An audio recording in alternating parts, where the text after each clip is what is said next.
$1,000. When Lawyer Tolman gave Bobby Gillian the money, he repeated, $1,000, and here it is. Young Gillian fingered the thin package of new $50 notes and said, it's such a confoundedly awkward amount.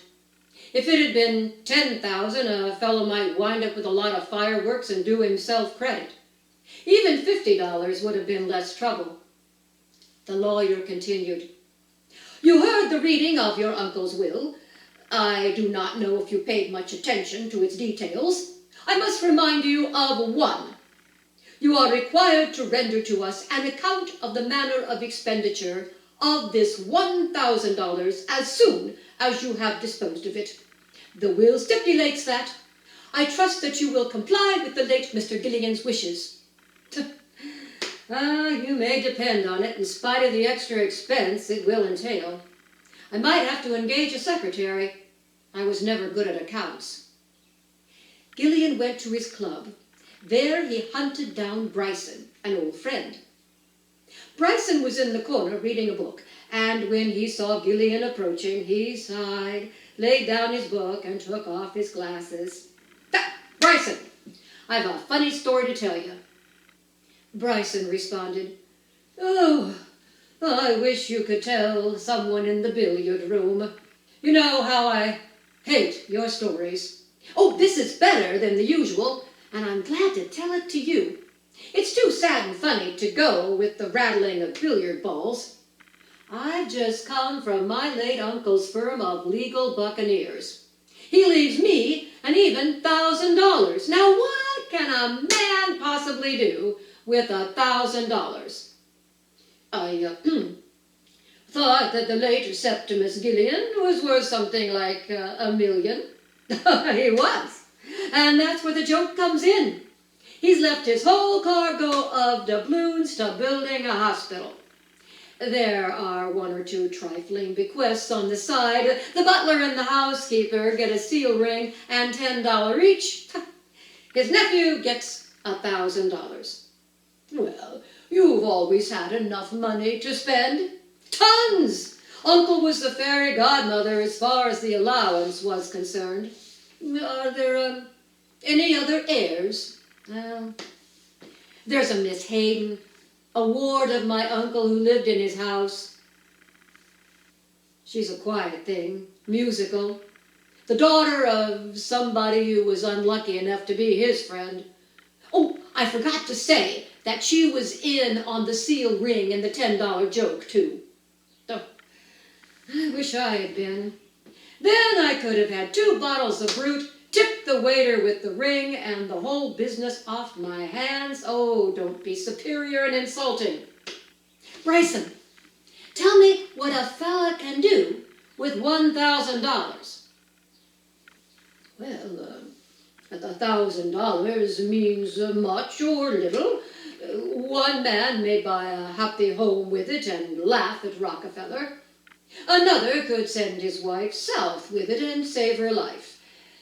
$1,000 would buy pure milk for 100 babies during June, July, and August and save 50 of their lives. You could count upon a half-hour's diversion with it at Faro. It would furnish an education to an ambitious boy. I am told that a genuine Corot was secured for that amount in an auction room yesterday. You could move to a New Hampshire town and live respectably 2 years on it. You could rent Madison Square Garden for 1 evening with it and lecture your audience, if you should have one, on the precariousness of an inheritance. Oh, Bryson, people might like you if you wouldn't moralize. I ask you to tell me what I could do with $1,000. Oh, you, Bobby Gillian? Well, there's only one logical thing you could do. You could go buy Miss Lotta Laurier a diamond pendant with that money, and then take yourself off to Idaho and inflict your presence upon a ranch.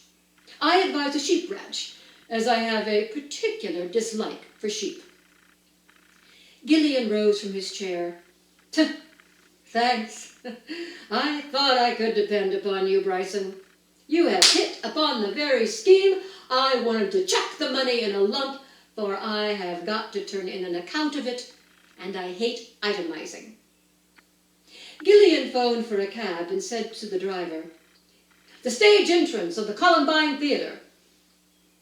Miss Lotta Laurier was assisting Nature with a powder puff, almost ready for her call at a crowded matinee, when Miss Adams, her dresser, said, "Miss Gillian to see you, miss." "Oh, let him in."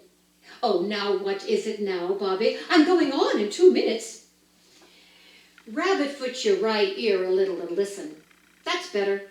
It won't take 2 minutes. What do you say to a little thing in the pendant line?" My right glove, Adams. Say, Bobby, did you see that necklace Della Stacy had on the other night? $2,200 it cost at Tiffany's. But, of course, pull my sash a little to the left, Adams. Oh, that's it, thank you. The call boy yelled outside the door, "Miss Laurier for opening chorus," and Miss Laurier was out the door. Gillian strolled out to where his cab was waiting and asked the driver, "Would you tell me what you would do with $1,000 if you had it?" "Oh, I'd open a saloon. I know a place I could take money in with both hands. It's a 4-story brick on the corner. If you was thinking of putting up the capital like..." No, I just merely asked out of curiosity. I take you by the hour. Drive till I tell you to stop. 8 blocks down Broadway, Gillian got out of the cab. A blind man sat upon a stool on the sidewalk selling pencils. Gillian stood before him. "Excuse me, but would you mind telling me what you would do if you had $1,000? The blind man responded, "You got out of that cab that just drove up, didn't you?" "I did." "I guess you're all right to ride in a cab by daylight. Take a look at this, if you like." He drew a small book from his coat pocket and held it out. Gillian opened it and saw that it was a bank deposit book. It showed a balance of $1,785 to the blind man's credit. "Impressive," said Gillian, as he returned the book.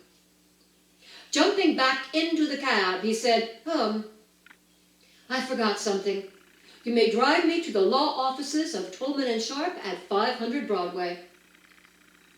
Lawyer Tolman looked at him hostilely and inquiringly through his gold-rimmed glasses.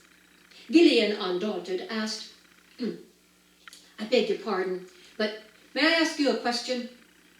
It is not an impertinent one, I hope.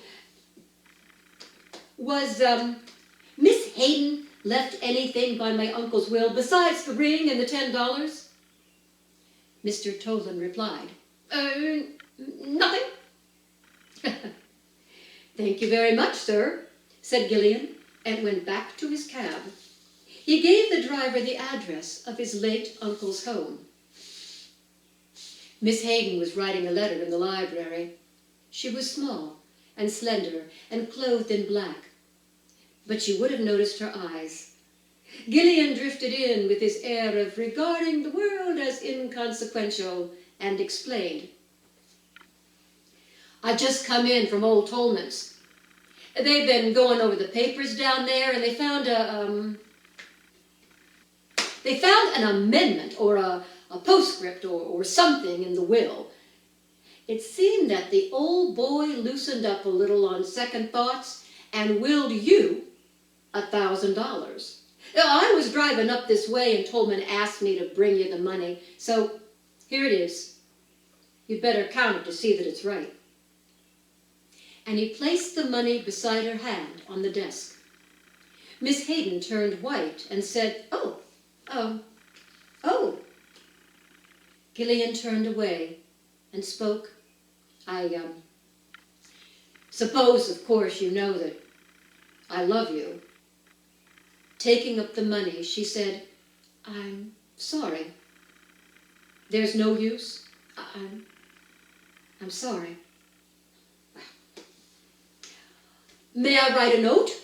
Yes, she said, getting pen and paper for him, and he seated himself at the big library table. Gillian made out his account of his expenditure of the $1,000 in these words. Paid by the black sheep, Robert Gillian, $1,000 on account of the eternal happiness owed by heaven to the best and dearest woman on earth, Miss Miriam Hayden. Gillian slipped his writing into an envelope, bowed, and went his way. His cab stopped again at the offices of Tolman and Sharp. Cheerfully, he said to Tolman of the golden glasses, I have spent the $1,000 and I have come to render account of it. Oh, this is quite a feeling of summer in the air, don't you think, Mr. Tolman? He tossed a white envelope on the lawyer's table. You will find there a memorandum, sir, of the modus operandi of the vanishing of the dollars. While touching the envelope, Mr. Tolman went to the door and called his partner, Sharp. Together, they explored the caverns of an immense safe and eventually removed a big envelope sealed with wax. This they forcibly invaded and wagged their venerable heads together over its contents. Then Tolman became the spokesman. Mr. Gillian, there was a codicil to your uncle's will. It was entrusted to us privately with instructions that it not be opened until you had furnished us with a full account of the handling of the 1,000 bequest in the will. As you have fulfilled the conditions, my partner and I have read the codicil. I do not wish to encumber your understanding with its legal phraseology, but I will acquaint you with the spirit of its contents. In the event that your disposition of the 1,000 demonstrates that you possess any of the qualifications that deserve reward, much benefit will accrue to you. Mr. Sharp and I are named as the judges, and I assure you that we will do our duty strictly according to justice with liberality. We are not at all unfavorably disposed toward you, Mr. Gillian, but let us return to the letter of the codicil. If your disposal of the money in question has been prudent, wise, or unselfish, it is in our power to hand you over bonds to the value of $50,000, which have been placed in our hands for that purpose. But if, as our client, the late Mr. Gillian explicitly provides, you have used this money as you have money in the past, I quote the late Mr. Gillian, in reprehensible dissipation among disreputable associates, the $50,000 is to be paid to Miriam Hayden, ward of the late Mr. Gillian, without delay. Now, Mr. Gillian, Mr. Sharp and I will examine your account in regards to the $1,000. You submit it in writing. I hope you will have confidence in our decision. Mr. Tolman once more reached for the envelope. Gillian was a little quicker in the taking of it. He tore the letter into strips and dropped them into his pocket. It's all right.